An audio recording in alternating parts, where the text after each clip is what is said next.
Guys, আজকের ইন্ট্রোটা কিছু অন্যরকম, কারণ আজ আমার জন্মদিন।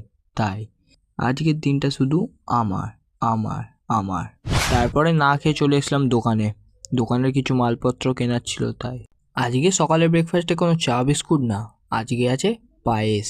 আর এই তেজপাতাকে সরাতো। সকাল সকাল পায়েস পেয়ে গেছিলাম, কারণ 14 তারিখে আমার দাদার জন্মদিন ছিল আর আজ আমার।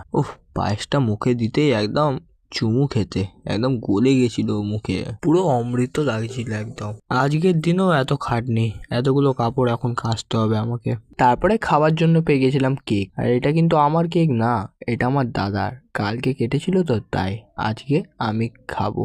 তারপরেই চান টান করে ফ্রেশ হয়ে গেছিলাম। আর এখন ঠান্ডাকাল পড়ে গেছে, তাই বডি অয়েল মাখতে হবে, নাহলে গাটা খসখস করবে। তারপরে তেলটা মেখে নিচ্ছিলাম, আর তেলটা মাখতে মাখতে দেখছিলাম আরো কালো কালো লাগছে নিজেকে। তারপরে দুপুরের লাঞ্চে ছিল আনলিমিটেড ভাত, ডাল, আলু সেদ্ধ আর বাঁধাকপির তরকারি। কোথায় ভেবেছিলাম জমিয়ে কষিয়ে মাংস খাবো, কিন্তু শনিবারটা পড়ে গেল, তাই নিরামিষ খেতে হবে এখন। তারপরে প্র্যাকটিসের জন্য রেডি হয়ে গেছিলাম, আর তখনই দাদার কল আসলো, বললো নাকি আজ বাইক কিনবে। আর ওইটা শুনে তো আমি একদম অবাক, এতই খুশি হয়ে গেছিলাম যে নিজের ফোনটাকে ছুঁড়ে নিজের মাথায় মারলাম। যাই হোক, লাকি দেখেছো কত, তোমরা জানবে কি। প্র্যাকটিস থেকে এসেই চান করতে হয়েছিল, কারণ বন্ধুরা যা গিফট দিয়েছিল বলার বাইরে। যাই হোক, আজকের জন্য টাটা।